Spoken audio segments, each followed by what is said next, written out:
L'abbiamo conosciuto personalmente il Papa Luciani, perché è venuto nella nostra parrocchia. Ho fatto il libretto del catechismo prima ancora che diventasse Papa, che era cardinale, patriarca a Venezia. Che emozione si prova?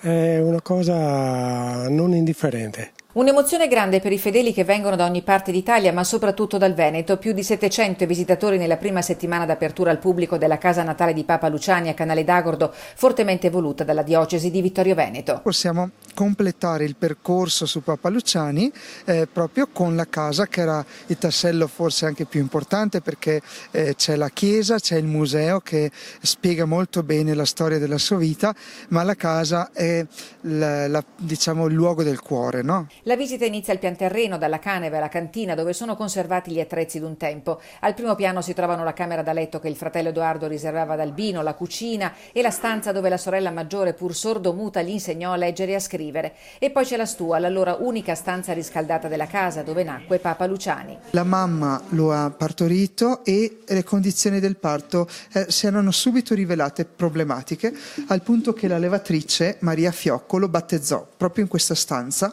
Nella stua si trovano anche ricordi preziosi legati alle visite ufficiali riservate di Papa Wojtyła. Tra i visitatori oggi anche Cleto Pavanetto, salesiano di 88 anni, di cui 38 passati in servizio in Vaticano, che tradusse dal francese al latino l'annuncio della morte di Papa Luciani, letto dal segretario di Stato Vaticano e i cardinali. E fui il primo a entrare in segreteria di Stato quel mattino, aprire i 3 telefoni. La prima telefonata la dovetti fare in Nuova Zelanda, Wellington, per annunciare che purtroppo era vero la morte di Papa Luciani. Papa Francesco ha dichiarato Papa Luciani venerabile, ma a Canale d'Agordo l'attesa è per l'annuncio più grande. La speranza è proprio che in tempi brevi si riesca a regalare alla Chiesa in maniera ufficiale questa bella figura di un Papa che è stato sempre sottovalutato, poco approfondito, molto amato dalla gente.